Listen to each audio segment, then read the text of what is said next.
Good. Wow. Whew. That's good local. Have you already got that thing on? I do. Oh, well. So sorry, folks. Just enjoying a little local honey from Avila Barn.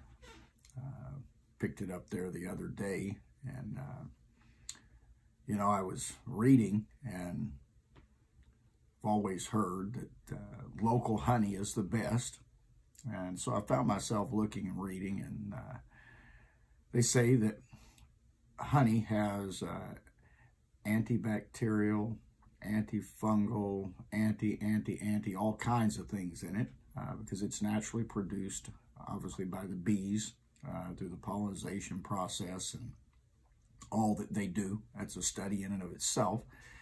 And then local honey, of course, even works greater for allergies and things like that, because it's contrived, created by natural pollens. And man, that stuff is sweet. I hope you like honey, because maybe you'll want some. But truth is, as you probably have already figured out, I'm just using it as an illustration, although I do like honey. Using it for today's short devotional, just to give you a little boost of energy and encouragement in what seems to be a very discouraging period of time. I've actually been amazed is not a good word.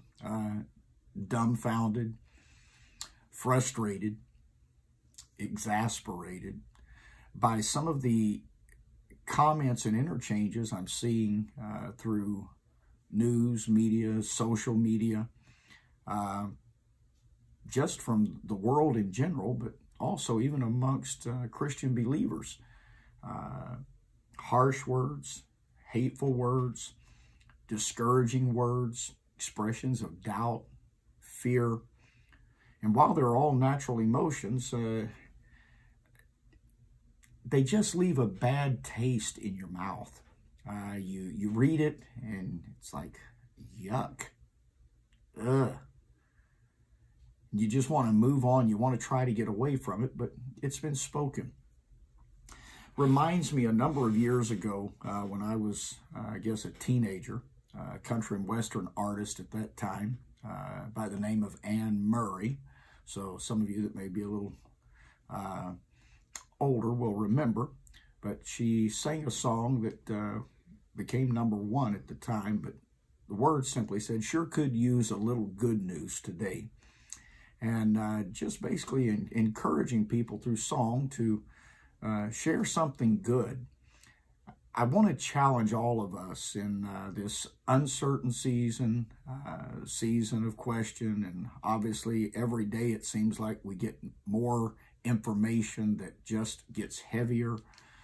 We find ourselves facing a longer shelter in place, longer recovery, and the death tolls seem to be skyrocketing, and the number of confirmed cases are skyrocketing. It all seems so negative, ugly, heavy, dark.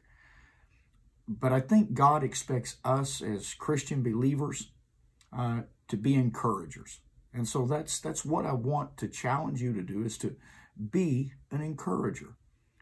Positive words, solid words of strength and encouragement, finding light in darkness and speaking that. It makes a difference in people's lives. I want to read to you Proverbs 16:24. It reads like this. It says, "Pleasant words are as in honeycomb, sweet to the soul, and health to the bones." Then the Living Bible translation says it like this, says, "Kind words are like honey." So now you understand the correlation of where I started with a spoonful of honey. They're enjoyable and they're healthy. A guy by the name of Blaise Pascal made this quote in one of his speeches. He said, "Kind words produce their own image in men's souls. They soothe, quiet, and comfort the hearer. Then he went on to say, we have not yet begun to use kind words in such abundance as they ought to be used. We're living in an hour that's full of enough negativity.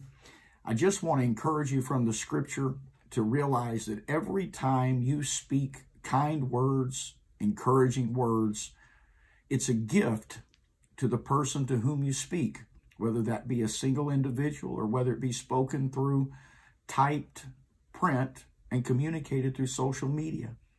You're offering something that is sweet. You're offering something that is healthy. So be an encourager. Offer people with your words, with your actions, a spoonful of honey with everything that you do. Be a blessing, be encouraged, and know that God is still on the throne and everything's going to be all right. God bless you and have a wonderful evening. Good night.